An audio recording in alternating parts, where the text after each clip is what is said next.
বলবেন এই বাঁধের বিষয়ে? আমি গত দুদিন থেকে এখানে কন্টিনিউয়াসলি আইলাম এবং এখানে যে এনটির যে কন্ডিশনটা আজকে বারটা অলমোস্ট ভাঙিয়া যার গিয়া এবং এটা নিয়ে আমি অলরেডি সার্কেল অফিসারের কাছে আমি মানে তারা দৃষ্টি আকর্ষণ করছি এবং তারা বলছেন যে তারা ঊর্ধ্বতন কর্তৃপক্ষের কাছে এটা জানাইছেন ব্যাপারটা। তো আমি জানি না এখনো কোনো বিহিত ব্যবস্থা নেওয়া হয়েছে না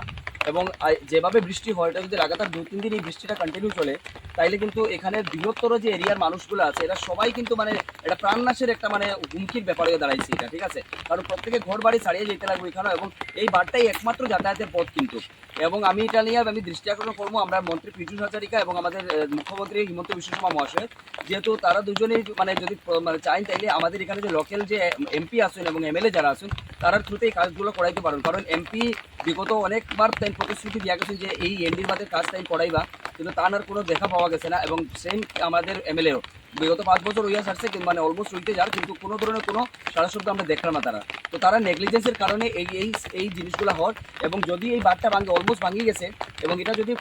এখনই যদি এটার মানে বিহিত ব্যবস্থা নেওয়া না হয় তাহলে বৃহত্তর মানে মানে একটা মানে হুমকির সম্মুখীন হইব এই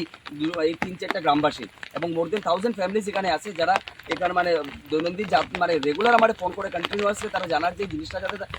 মানে আমাদের ঊর্ধ্বতন কর্তৃপক্ষ লাইক আমাদের পীযূষ হাজারিকা মন্ত্রী এবং হেমন্ত বিশ্ব শর্মার কাছে গিয়ে পৌঁছায় এই ব্যাপারটা। তো আজকে আমি গত 2-3 দিন থেকে কন্টিনিউয়াসলি আইলাম এবং দেখলাম এই কন্ডিশনটা এটা খুব তাড়াতাড়ি ভাঙিয়ে যাবে গিয়া বারটা। আপনারা প্লিজ একটু স্টেপটা নিন এবং কড়া পদক্ষেপ নিন, আদারওয়াইজ এখানে প্রতিটা মানুষ নিয়ে আমি যদি দেখি যে কোনোদিনও কোনো কাজ হয় না আমি প্রতিটা এই এলাকাবাসী নিয়ে আমি বৃহত্তর গণ আন্দোলনের লাগে আমি আমি আমি তৈরি হইনি এবং আমার সাথে আমার এই কয়েকটা গ্রামবাসী যতগুলো গ্রাম আছে এই গ্রামের গ্রামবাসী প্রত্যেকে প্রস্তুত আছেন এবং আমরা খুব তাড়াতাড়ি একটা আন্দোলনের লাগে আমরা রেডি হইলাম।